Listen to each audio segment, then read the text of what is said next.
I like downtown Las Vegas. There's a lot of different things for me that I'm not used to. One of those is that on a regular basis, daily basis, I am offered sex, but not the good kind. It's not the kind that's consensual or attractive or even free.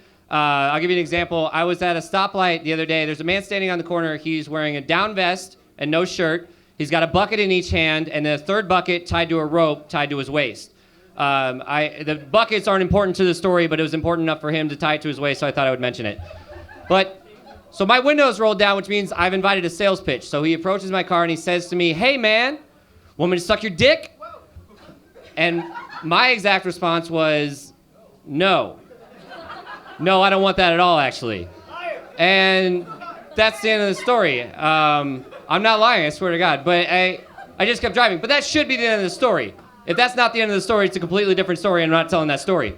But I was thinking about it later, and how desperate is this guy, not just for the fact that he offered to do that, but the fact that he didn't ask for anything in return. He didn't say, "Hey, suck your dick for drugs or money or directions." He was just going to do it pro bono. Is that new? Like, is that how bad it is out there? The homeless are offering sexual favors on consignment now. It's just, there's so much competition. They've priced themselves out of the market. They would charge something, but instead they're like, "Remember my face." I really think that this is a sign of how far we are from a total economic recovery. Like, this should be the number of those instances should be a leading indicator on MSNBC, where there's a ticker going on the bottom of the screen, and a lady comes on and she says the NASDAQ fell 3% today off lower than expected job numbers. Meanwhile, gratuitous vagrant dick sucking's up 30 points quarter over quarter. Here in the studio to comment on this recent uptick is our chief economist and leading bummy blowjob analyst, Tracy Matthews. Fucked that joke up a little bit, but that's all right. No, I find that I identify with homeless people a lot. And I think what it is that they just, like, I realize that I drink so much that I'm close enough to becoming a homeless person. Does that make, like, every time I go out, I'm on the brink of losing everything that I own, if that makes sense. Like, I drink so much that I find myself lying to professionals like doctors, insurance agents, flight attendants, police officers, people with jobs, basically. But you know you're drinking too much when drinking is like your hobby. Okay, I don't drink to do anything else. Some people drink so that they can write novels or go rollerblading. I drink to get drunk, and that's it. In fact, there's only one activity I relatively enjoy when I'm drinking, and that is blacking out. And if you guys don't know what blacking out is when you put so much alcohol in your body that your body actually works better, okay? Your body starts operating at such a high level of efficiency that it doesn't even need your brain to operate anymore. Does that make sense? The last time I blacked out, though, was in Indiana, and I was at a hotel with a group of friends, and we decided we were going to walk to the closest bar. And the closest bar also happened to be a strip club, and you are not supposed to black out at a strip club. So we decided we're going to go there, put $100 in my pocket, take anywhere from 5 to 35 shots, I don't really count, and then we walked to the club, we walked through the doors of the club, and then I woke up the next day. That's the chain of events as far as I remember it, right? So if you've ever blacked out drinking before, you know that there's certain protocol that you have to follow. The first thing you have to do when you wake up is check your surroundings because you might be in danger, right? This particular instance, I woke up in my own hotel room in my own bed, which, holy shit, is pretty miraculous. I don't have time to list all the places I could have woken up, but it's a lot.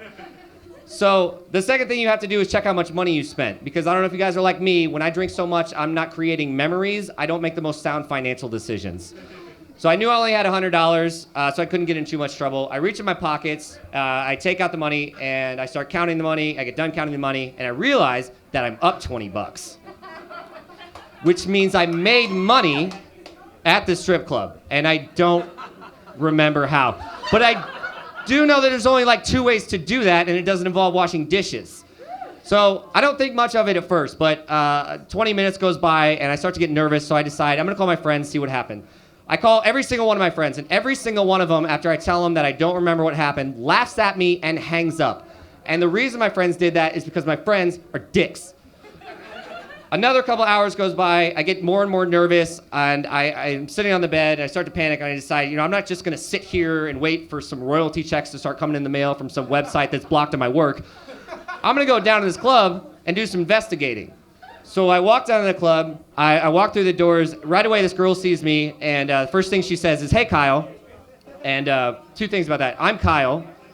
Secondly, I didn't know this place existed 3 days ago, and I'm already on a first name basis with one of the girls. So, not up to a good start with my investigation. I talked to her for a minute and a half, and finally I come clean. I tell her, I feel like things got weird. I don't remember anything about last night. Can you just tell me what happened? And she says, wow, okay, yeah, you guys came in, and you guys were really drunk, and you got in a dance-off with one of the girls. And you won. No, don't. I appreciate that, but that was the most terrifying news I've ever received in my life. I never did that before. I'd never taken a class on it. I didn't watch an instructional video. I just knew how to do it. It was like a Jason Bourne moment. But instead of being able to assassinate a prime minister or speak another language, I was able to win an exotic dance competition in Bluffton, Indiana. It's not a marketable skill set. I don't know. I'm from Omaha. I didn't mention that. So it's weird, these different experiences here. That's not necessary. I am proud that somebody knew where that was. Omaha, if you don't know, is in Nebraska. Nebraska is in America. You probably heard of it. No big deal. It's things that are popular there is different from Las Vegas. Nebraska, our number one tourist attraction is our zoo, which means we don't have tourists because fuck the zoo. Who wants to go to the zoo? No, you don't. Really? We'll talk about this after the show. But the last time I was at the zoo, it was 110 degrees out. You know what the zoo's like when it's that hot? It's like farting in a tanning bed. It just smells. It's offensive. You're stuck in a glass carnival of stink. And I don't even mean for the animals. Last time I was there, I was on the train that goes around the zoo, and I get stuck behind some white trash family with 5 kids and 8 teeth, and they just reek of BO and Xanax. Okay, and here's the thing, too. I grew up white trash, so I know that there's a specific white trashy smell. It's like dryer sheets and boxed macaroni. But it's okay for me to say it. I just want you guys to know I don't want you throwing that word around at an Applebee's or NASCAR gift shop. I'm just saying, it's a good way to get your hubcap stolen. But what's weird is, I didn't even know I was white trash until recently. I knew I was broke, but it's not the same thing. When you're broke, you just don't have any money right now. When you're poor, you don't have any money forever. That's not a thing. We have different problems. Broke people have problems they need a repair done on their car so they can't go out one weekend. Poor people have problems they're taking the bus to Money Plays and doing comedy for free drinks. You know what I'm saying? It's way too many problems. Broke people have problems. They have problems they'll be down on their luck one month and won't be late on the rent. Poor people have problems they might have to go down on a guy named Lucky to pay the rent, and that's different. So they're two different scenarios. There's two different guys. One guy's paying a late fee. The other guy's standing on the corner with buckets tied to his waist. All right, that's it for me. Thanks, guys.